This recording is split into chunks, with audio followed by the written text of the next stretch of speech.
Awaken Beauties, finally, it's here. The truth to empower women to true inner beauty through a healthy mind and inner biology. I am your hostess, Cassandra Keogh, a 20-year salon owner, organic beauty product formulator, positive mind management, and clinical hypnotherapist. And I am here to help you stay sane, get sleep, and bring your sexy back. Sponsored by evoquebeauty.com. evoquebeauty.com. Now, let's get to it.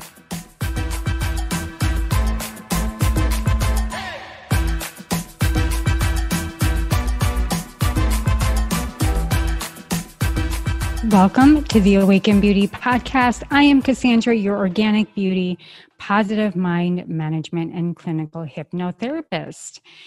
And I want to ask you a question, ladies, all of you beautiful, mature women. Tell me, have you ever been told your hair loss is just a part of aging? Now, when women talk about hormonal hair loss, they're generally referring to something called androgenic alopecia. And essentially, this is just a fancy way to talk about hair loss caused by high levels of androgens, especially the hormone and metabolic of testosterone, which we call DHT. So when women have imbalanced levels of androgenic hormones like DHT, they can bind to the hormone receptors of our follicles and put them in their rest phase. So essentially what's happening is that hormonal hair loss is the result of our hair follicles being told to stop growing and to go to sleep instead. Now that is no good resolve. Right? We want to wake up the hair follicle. We always want to have an abundance of energy and ATP and metabolic response through our aging years. But the thing is, many of my salon clients, not even ones that are going through menopause that I work with, who are approaching or experiencing menopause, have shared with me that they feel completely dismissed by their healthcare providers, and they're completely desperate and asking for help about their hair loss. And with my functional medicine background, I absolutely understand how hard it can be to unwind the onion. So one of the most common explanations that they hear is that their hair loss is just a normal part of aging. But I think it's important to question this assumption and to try to really truly understand the unique factors, meaning the root cause that may be contributing to hair loss, regardless, as I said, of a woman's age. So first, is menopausal hair loss normal?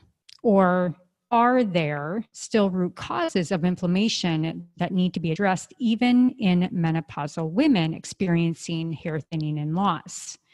So I'm here to tell you, while it's rampant, menopause hair loss is a normal part of aging, quote unquote. Comments that you often hear from a healthcare provider, even a lot of hairstylists that don't really understand the intricacies, or even a well-intentioned friend, I know can feel so defeating as a woman that's going through this process. And I know because I've lost 50% of my hair loss in a matter of 3 months. And I've grown it all successfully back with the luck of our Evoke activating tonic and nutritional protocols. But set aside, given how as a culture we are sicker than ever, we need to be open to the idea that what we perceive as normal, meaning aging, may not in fact be abnormal. So preventable diseases caused by our diet or lifestyle choices are often thought as disease of old age. And so poor health is common, but that does not make it normal. You know, I know there's many issues with this, even going in to get a thyroid test done. What conventional medicine says normal on a thyroid test is completely not appropriate to hormonal and thyroid health at its optimal level. So now that we understand the difference between normal and common when it comes to aging, what are some of the really true underlying factors that may contribute to menopausal hair loss for women? So first, understand what is menopause, right? So you're listening to this episode, my dear, and so I'm assuming that I don't need to tell you what menopause is. But to stay on the safe side, let's just make sure we're all on the same page that menopause is when a woman ceases to get her menstrual cycle for over a year's time. That's when we enter into that postmenopausal stage. So healthy non-pregnant women experience a menstrual cycle from the time they reach maturity, meaning puberty, and up until they reach menopause. So the purpose of our cycle is to facilitate conception. And so each month of our hormonal fluctuation really is readying our body to accommodate for pregnancy.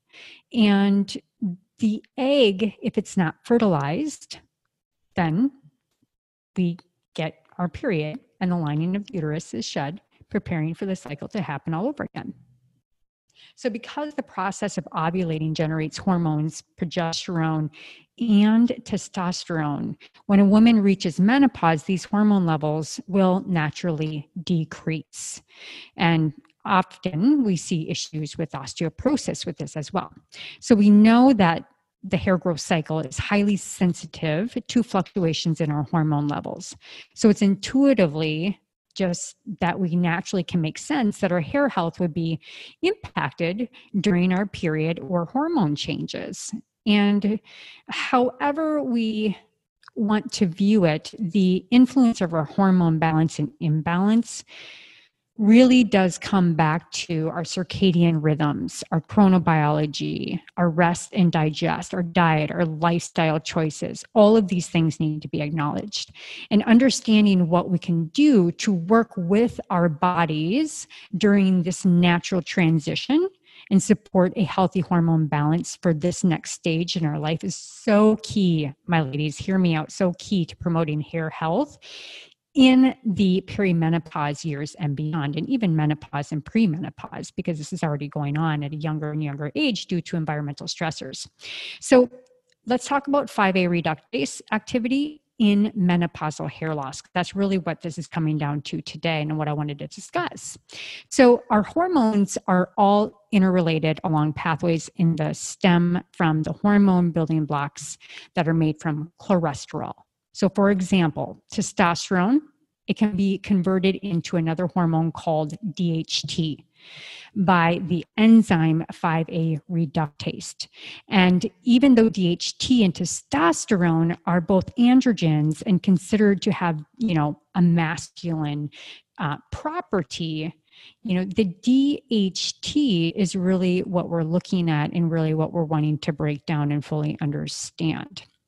And so the DHT combined to the hormone receptors in our head follicles blunt the hair growth phase, which we call the anagen phase, and it lengthens the hair's rest phase called the telogen phase. So it stops growing and it just says, chill the hell out, go and take a load off and relax, which we don't want. So less growing, more resting leads to thin, call this miniaturization, or sparse looking hair. That's when the follicle is getting so kind of suffocated and it gets smaller and smaller with the follicle, and eventually it just closes down and it doesn't any longer any growth.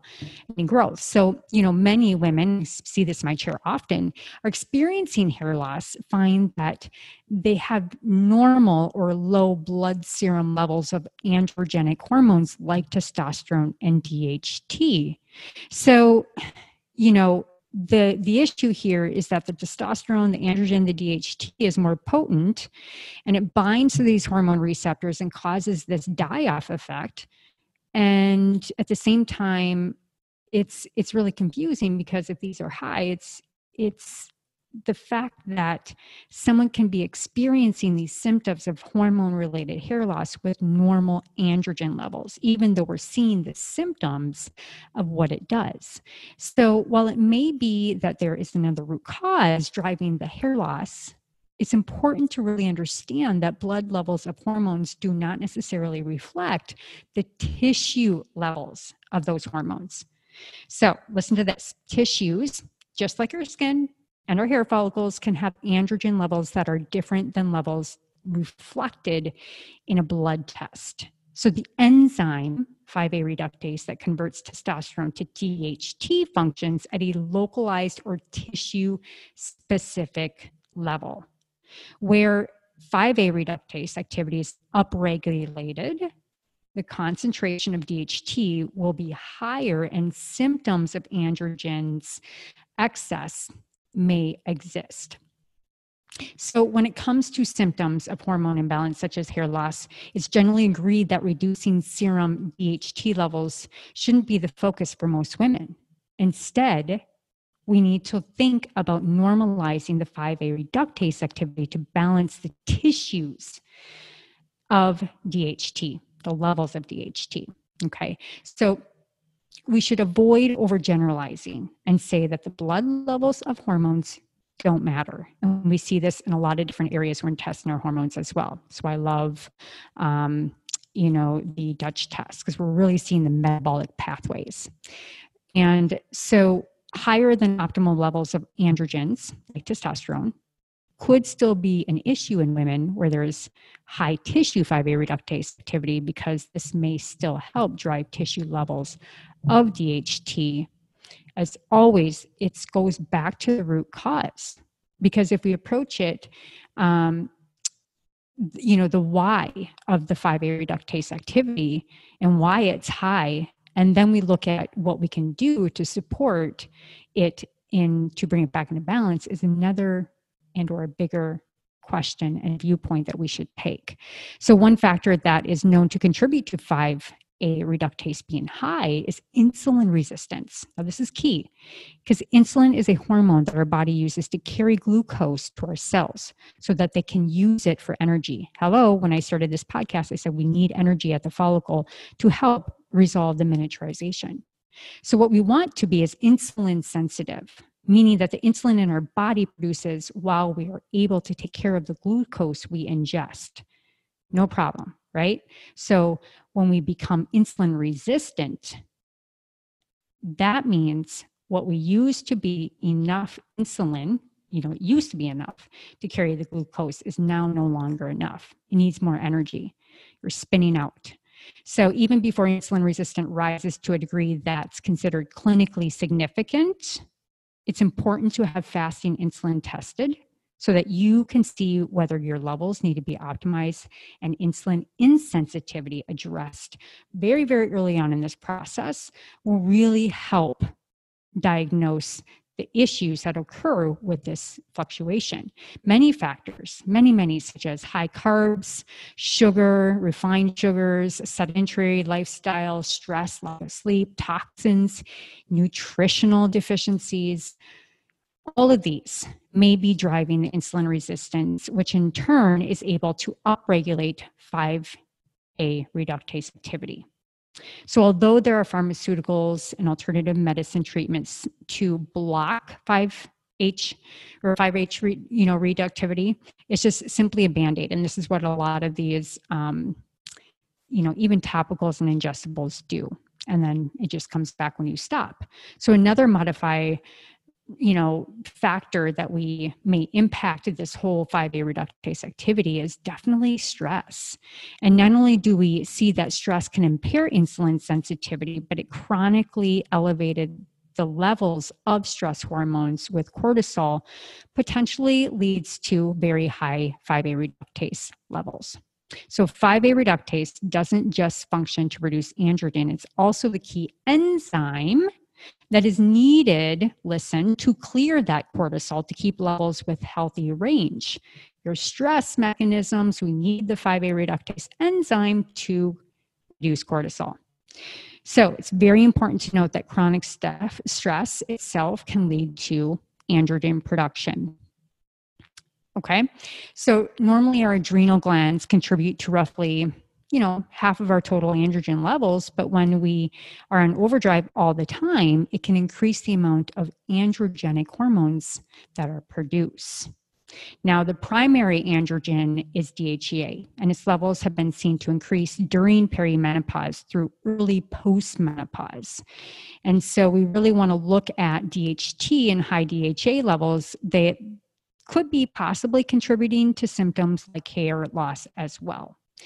And then the one final factor I want to talk about is that it may lead to high 5A reductase activity if we have low progesterone, which is also an issue. That's why I take progesterone, because it helps me sleep and it helps all the other, functions, immunity increase and make well with the body.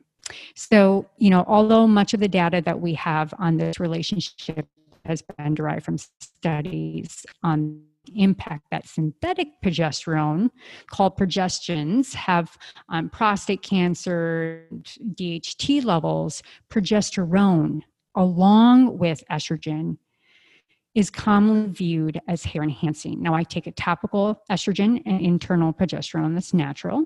It's going to be biomimetic with the body. And it's really about how much is available that we extrapolate from these internal and external, help with these different modalities to help the body get into balance.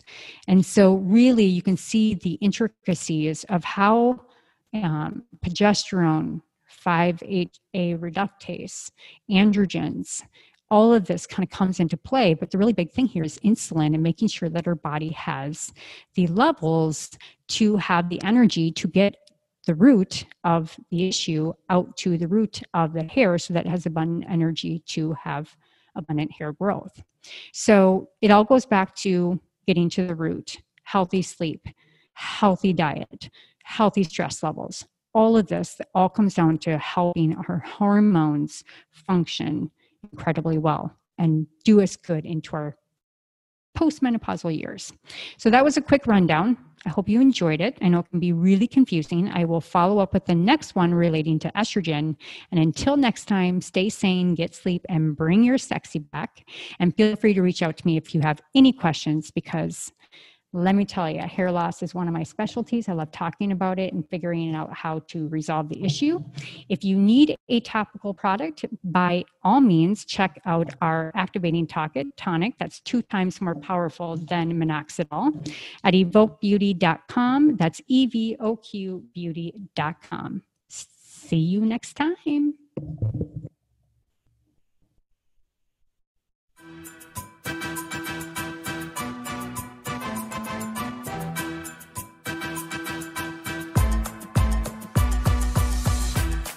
Well, hello, Awaken Beauty. Thank you so much for joining the show today. Were you inspired? Please leave a comment or your own personal aha moment so others can capture exactly what you did. Also, please like and subscribe wherever you listen to your favorite podcasts. And if you're interested in high quality natural products for your hair, skin, and wellness, including organic CBD, please visit evoquebeauty.com. Again, that is evoquebeauty.com, evoquebeauty.com. And until next time, darling, stay sane, get sleep, and bring your sexy back.